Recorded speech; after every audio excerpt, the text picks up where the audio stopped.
Hey, what's up guys? This is Nightwing2303 from kicksoncourt.com. Today we have a quick look at the Nike Air Max Stutter Step. This is actually a shoe that has been requested for a performance review numerous times. I believe it's probably because it's about a $90 shoe, which is a very good price point, especially for what they offer, which is what I'll get into in a second. You can get this colorway as well as a bunch of other cool colorways over at finishline.com. Right now, if you need a link directly to the product, it's in the description box below. So real quick, here is just a quick look.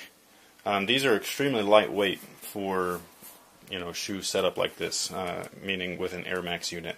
The entire upper reminds me quite a bit of the Jordan Superfly 2. As you can see, you have this dynamic fit type system. The main difference between these and the Superfly 2s is that, for one, this mesh here, the screen, is actually breathable. And then here there's no webbing in between, so these are like really independent pieces, which is kind of cool, and it allows for quite a bit of flex while still keeping you locked down inside the shoe. Inside the shoe you have your dynamic fit lacing system. Hopefully you guys can see that, but it's basically a loop system here, and this here will pretty much keep everything locked into the footbed, much like Flywire, but without it like being so thin and all that stuff. It's kind of like a cheaper version. I think Flywire is a little bit more expensive to manufacture, whereas these are more like nylon cables. So these are just a little bit different. So still with the same end result, it's just that one costs a little bit more, which is probably why Flywire shoes cost a little bit more than these guys, and then these guys here cost a little bit less. As far as the rest of the tech, the entire upper you have a synthetic overlay. I believe this is leather with a synthetic coat. I can see leather fibers within, and the coating that they use on top of it is really rubbery. It's not plasticky feeling, or it kind of is plasticky feeling, but it's not quite plastic. And then you have this like overlaid swoosh here, which is pretty cool. Same thing all the way in the back. You have an internal heel counter. Typical setup, it's probably just like a cardboard setup like most shoes. And then inside you have quite a bit of padding. And then you also have this shaped collar, which is on almost every single performance model unless it's a low-cut shoe.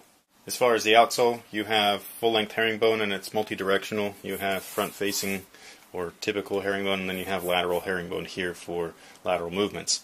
This is probably going to grip really well, and it's not really soft. It's got some maneuverability to it. It's a little bit pliable, but it's not crazy or anything. So this would make a very good indoor and outdoor basketball shoe. And last but not least is the cushion system. You have a Phylon midsole along with a heel 180 unit. And upon first impression, basically it feels really comfortable. It feels way different than the last shoes that I had that were set up like this, that had the same exact thing, air in the back, nothing up front. I think they were the Hyper Aggressors or something like that. I can't remember what they were called. It was a USA colorway. Yeah, I think that this is a little bit more comfortable. I don't know why. I think it's maybe just the foam is a little bit softer than those. Yeah, they fit true to size, and this should be a very good kind of bang for your buck shoe. If you're looking for something indoors or outdoors, this will work just fine. And like I said, there are other colorways that aren't like plain like this, so if you like a little bit of pop of color, I actually have a couple of new colorways, a red and a blue one, that are really nice at Finish Line, so you can go ahead and check those out. These will be performance reviewed, so stay tuned for that, and be sure to visit my site, kicksoncourt.com, for all your performance needs. So thank you guys for watching, thanks for all your support, and until next time guys, have a good one. Crossover, a cut, you're just doing the jab step and the step back jumper.